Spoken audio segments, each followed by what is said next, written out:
Megan, let's start with you. What's the story here? Well, Eric, we're talking about Audi's new LED matrix lights. These are pretty cool. Check them out. They're going on sale on some Audi models in Europe next year. They're about a $3,000 add-on, and they're designed to light up more space in front of the car without blinding drivers in oncoming cars, like when your brights are on. They also can see around corners, which we've seen in some models already. Now, the company says that they enhance both safety and performance. Analysts have positive reviews so far. Take a listen.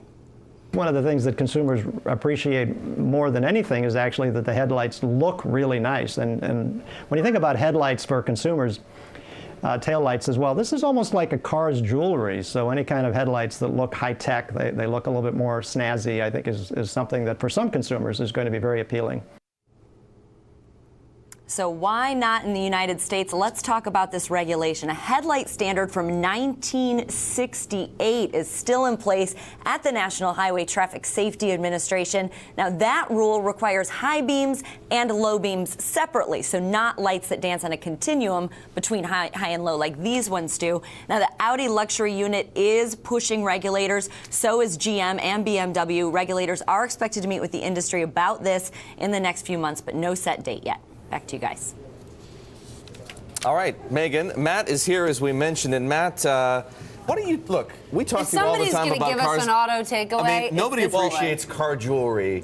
Like exactly, and I mean, really the bottom line here is the car makers are going to be lobbying hard for this in Washington because it's all about how much money they can charge you to put this jewelry on your car. Of course, your headlights probably work just fine now, but if you can spend an extra... That's the key, right? As Megan said, $3,000 add-on. Exactly, and the same is true, for example, for the new Ducati Panigale that I got. It's $3,000 to add the full LED headlights, and a lot of people are doing that. And in fact, I know a lot of guys on the floor who have gone out and bought aftermarket LED headlights for their Audi A8s and for their trucks. It's just something that you do if you have the money. I mean, this car costs $75,000 to start, so adding a $3,000 accessory is something that those kind of people with wallets like that can easily do. But is it just jewelry?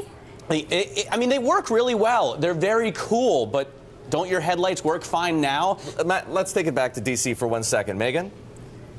I mean, I think the case that they're going to need to make, that the car makers are going to need to make to regulators, though, obviously, regulators are going to be looking at, is this a safety issue or is this a money-making issue? So if they can make the case that it's a safety issue, also, the analyst that we talked to said you're going to see a lot of other car makers doing this over the next 5 years as a matter of fuel efficiency. So, I mean, it's a little bit in terms of energy conservation, but they're going to be trying to make those little tweaks, and every little bit counts. So those are the things that they're really going to need to press upon regulators and try and take away from the fact that this is a moneymaker. Megan, that is an excellent point. Matt, the headlights that I grew up with, the headlights that I've got on my car right now, they don't look anything like that. Work just fine.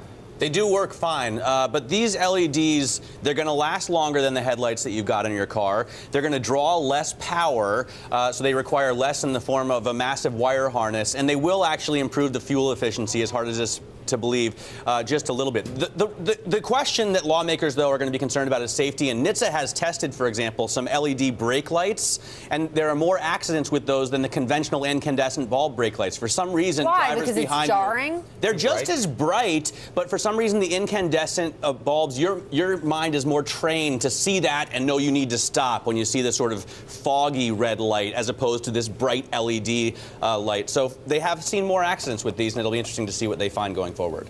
Pretty interesting. Are you familiar with, just curious, are you familiar with any other federal regulations akin to this, headlight limit that prevent car makers from putting things on American cars that are available somewhere else, say in Europe? Absolutely. I mean, headlight placement, for one thing, has been a problem for a lot of American car sales. Maserati, for example, has to put a different bumper on the car that it sells in the U.S. than it did for the cars that it sells in Europe because the headlights aren't placed at the right height. So you see that a lot as far as crazy U.S. rules that stop us from getting the best cars.